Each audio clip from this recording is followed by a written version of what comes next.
Cette fois-ci, ils sont allés beaucoup trop loin. Les gens qui ont créé et publié cette vidéo sont vraiment sournois. Sur cette vidéo, on a l'impression que cet homme ne sait pas prier, mais ce n'est pas tout à fait ça. Si vous ne savez pas qui est cette personne, c'est Abu Taymiyyah. C'est un imam et prédicateur qui vit au Royaume-Uni. Ceux et celles qui ont déjà vu ces vidéos savent que c'est un excellent récitateur du Coran. Mais sur la vidéo que vous venez de voir, des gens animés par une mauvaise intention ont voulu le salir. Ils ont seulement gardé une partie de la vidéo où l'on voit Abu Taymiyyah baisser les bras.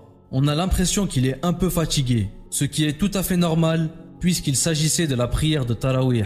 Nous savons que c'est une prière longue et épuisante. Mais en plus, on ne sait pas comment a été sa journée de jeûne. La personne qui a publié la vidéo sur TikTok n'a pas pris en compte ces choses. Il s'est même permis d'écrire « J'espère qu'il n'a pas des problèmes mentaux ».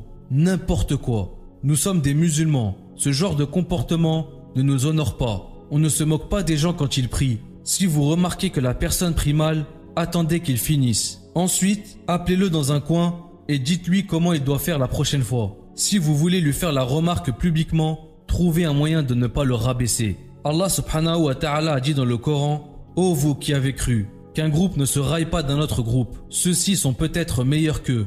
Et que des femmes ne se raillent pas d'autres femmes. Celles-ci sont peut-être meilleures qu'elles. Ne vous dénigrez pas et ne vous lancez pas mutuellement des sobriquets. Quel vilain mot que perversion lorsqu'on a déjà la foi. Et quiconque ne se repent pas, ceux-là sont les injustes. » Ce verset s'adresse à tous les croyants, hommes comme femmes. Allah demande de ne pas se moquer ou ridiculiser les autres croyants, que ce soit en raison de leur origine ethnique, de leur genre ou de toute autre caractéristique. Le verset souligne que ceux que l'on ridiculise pourraient être meilleurs que nous devant Allah. Il est possible que les personnes que nous sous-estimons soient en réalité des personnes pieuses et vertueuses devant Allah. En tant que musulmans, on doit être respectueux les uns envers les autres et éviter de se blesser avec des paroles blessantes ou méprisantes. Si vous vous reconnaissez dans ces choses mauvaises, il est important d'aller vers ceux que vous avez blessés et leur demander pardon. Si par contre vous êtes victime, pardonnez pour qu'Allah vous pardonne vous aussi.